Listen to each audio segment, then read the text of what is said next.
I stopped translating in my head after reading this introduction. Imagine this situation. You are talking to someone in English. They ask you a simple question. You understand the question. You know the answer. But you cannot speak immediately. Inside your brain, a complex process is happening. First, you hear the English words. Then you translate them into your native language. Then you think of the answer in your native language. Then you translate that answer back into English. And finally, you speak. This process takes 3 or 4 seconds. But in a conversation, 4 seconds is a very long time. It feels like an eternity. Your face looks frozen. The other person thinks you don't understand. You feel stressed, and because you are stressed, you forget the words. I used to live like this.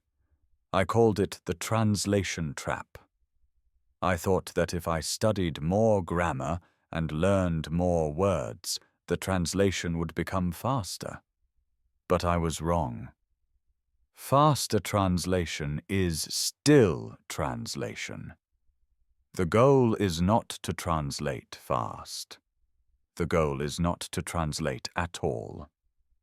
One day I read a concept, a simple idea about how the brain connects to reality, and it changed everything for me.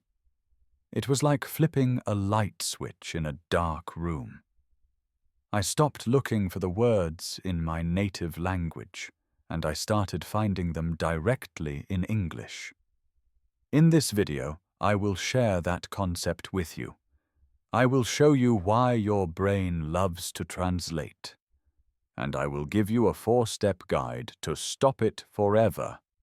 By the end of this video, you will have the tools to think directly in English. Let's break the trap. Chapter 1. The Middleman Problem. To fix the problem, we must understand it. Why do we translate? When we are babies and we learn our first language, we learn by direct association. You saw a round red fruit. Your mother said, apple. Your brain created a connection. Image of fruit equals apple. There was no other language. It was direct. But when you learn a second language as an adult, you usually learn by translation. You see the word apple. Your teacher tells you, in your language this is abloko, or manzana, or ringo. Your brain creates a new connection. English word equals native word. So now you have a middleman. You have a bridge. You cannot touch the English word without crossing the bridge of your native language first. The problem is that languages are not mathematics. A word in one language does not always equal a word in another language. Prepositions are different. Word order is different. Cultural meaning is different. If you try to translate word for word, you will sound strange. You will say things like, I have 25 years instead of, I am 25, because that is how you say it in your language. The concept I read that changed my life was this. True fluency is when the image connects directly to the English word, deleting the middleman. We need to destroy the bridge. We need to wire your brain to see the object and hear the English word immediately. How? Let's go to step 1. Chapter 2. Step 1. The labeling technique. You cannot stop translating complex sentences immediately. you must start with the simplest things, objects. This is the labeling technique. It is very simple, but you must do it consciously. Look around your room right now. What do you see? Maybe you see a table. In your head, your brain immediately says the word in your native language. Stop. Look at the object again. Visualize the spelling of the English word. Say it out loud. Table. Do not say, mesa is table. No. Look at the wood. Look at the legs. The object is a table. Exercise. Every day, pick 5 objects in your pocket or your bag. Look at your phone. Don't think of your native word. Think. Phone. Look at your keys. Think. Keys. Look at your wallet. Think. Wallet. This sounds too simple, right? But you are retraining your brain. You are telling your brain, we don't need the old word anymore. This object has a new name. If you forget a word, do not translate it. If you look at a lamp and you don't know the word lamp in English, don't say the word in your language. Instead, say, that thing, or the light. Keep your brain in English mode, even if you don't have the specific vocabulary. Chapter 3. Step 2. Narrating your life. Once you can name objects, you need to add action. Sentences are just objects plus actions. The second step to stop translating is to become the narrator of your own documentary. As you go through your day, describe what you are doing in simple English sentences. Do not try to say complex philosophical thoughts. Keep it like a children's book. Example: you are making coffee. Thinking: okay, I am tired. I need coffee. Thinking: I am taking the cup. Thinking: the water is hot. Thinking: I am drinking. It is good. Why does this work? Because these sentences are so simple that you don't need to translate them. You know I am. You know cup. You know hot. By using simple grammar, you build momentum. It is like riding a bicycle downhill. If you start with easy sentences, your brain gets into the flow. If you try to translate a complex thought like, I wonder if the coffee beans were roasted properly today, your brain will freeze and go back to your native language. The rule: if you cannot say it in simple English, don't say it. Simplify the thought until it fits your English level. Chapter 4. The danger of the perfect word. Here is a big secret. The main reason you translate is because you are a perfectionist. You have a very specific, clever idea in your native language. It has a specific nuance. You want to express exactly that nuance in English. You look for the exact word. You can't find it. So you translate, and you get stuck. To stop translating, you must accept a new reality. You are not as smart in English as you are in your native language, at least not yet. In your native language, you are an adult with a rich vocabulary. In English, you are maybe a 10-year-old child, and that is okay.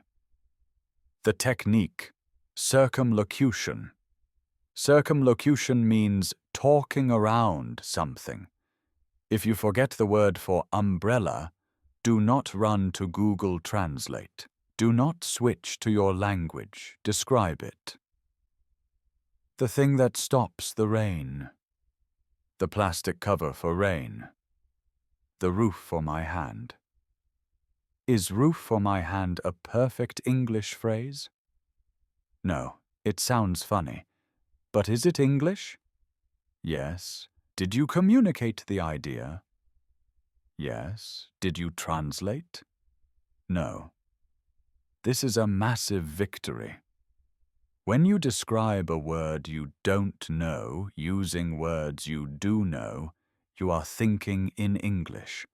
You are solving a problem inside the language. This is the moment you become fluent. Exercise. Take a difficult word like freedom or jealousy. Try to explain it to a 5-year-old child in English. Freedom is when you can do what you want. Jealousy is when you want what your friend has. Practice this every day. It saves you from the translation trap.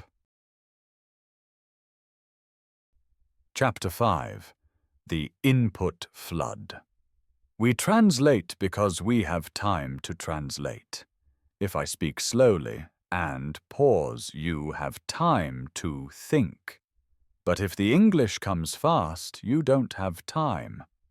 To force your brain to stop translating, you must listen to more English than you can analyze. You need an input flood. When you listen to a podcast or watch a YouTube video, do not try to translate every word. Many students panic. They hear a sentence, they miss one word, and they stop listening to translate that one word. While they are translating that word, they miss the next 3 sentences. The strategy. The general idea. Relax your brain. Your goal is not to understand 100% of the words. Your goal is to understand the story. If you understand man went, store, bought, milk, you understood the sentence. You don't need to translate the man went to the local store and purchased a carton of milk. Train your brain to catch keywords. Who? What action? When? When you stop obsessing over every single word, your brain stops translating and starts absorbing. Chapter 6. Talking to yourself. Emotional monologue.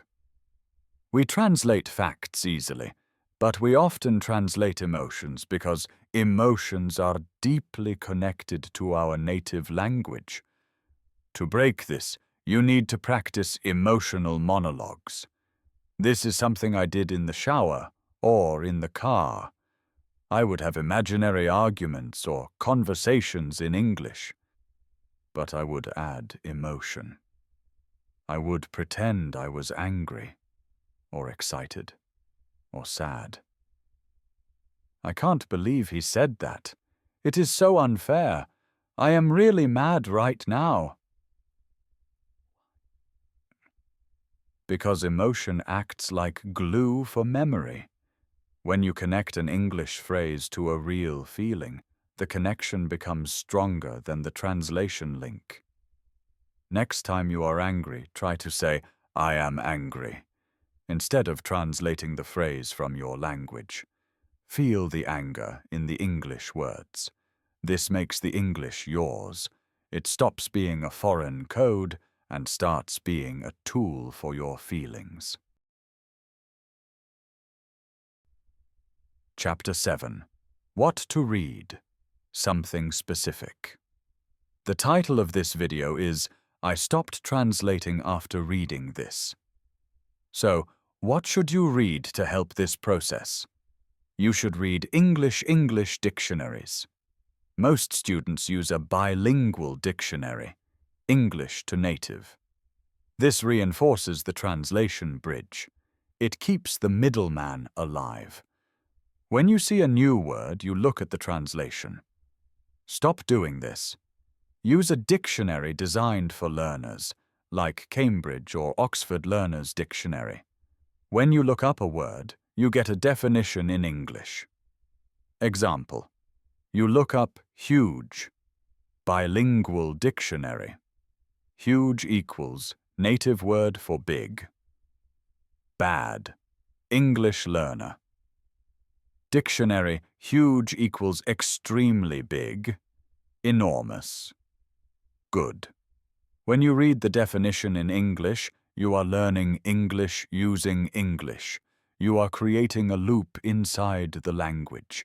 You are building connections between English words, not connections to your native language. If you don't understand the definition, look up the words in the definition. Go down the rabbit hole. It takes longer, yes, but it is 100% effective for thinking in English. Chapter 8. The 24-Hour Challenge. Now, let's put this into practice. I want to give you a challenge. Pick one day this week, maybe a Saturday. For 1 hour, just 1 hour, you are forbidden from using your native language in your head. Set a timer. Put away your phone if your content is not in English. Narrate your actions. I am sitting. I am watching TV. If a thought comes in your native language, stop it. Say, "No, English, please." Translate it simply. It will be exhausting. Your brain will feel tired. That is good. That means the muscles are working. Start with 10 minutes, then 30 minutes, then 1 hour. Eventually you will find moments where you realize, wait, I just had a thought, and it was in English. That is the magic moment. That is the moment the translation trap breaks. Conclusion: stopping translation is not something that happens overnight. It is a habit. Your brain has spent your whole life using your native language. It is a deep, strong highway in your mind. English is a small path in the forest. Every time you translate, you stay on the highway. Every time you try to think directly in English, even if it is just "that is a table," you are cutting the grass on the new path. Eventually, that path becomes a road, and then a highway. Remember the concept: delete the middleman. Connect the image directly to the English word. Don't be perfect. Be simple. Don't describe the philosophy of life. Describe your coffee. If you read this script and you start practicing these small steps today, I promise you, in a few months, you will answer questions before you even realize you heard them. The silence in your head will disappear, and the words will just flow. I hope this video helps you unlock your English brain. If it did, please give this video a like. It helps the algorithm show it to other learners who are stuck in the translation trap. And tell me in the comments, what is the hardest word or phrase for you to stop translating? Is there a specific phrase you always say in your head first? Let's discuss it below. Subscribe to English Parchment for more guides on how to master English. Thank you for watching, and start thinking in English right now. Bye.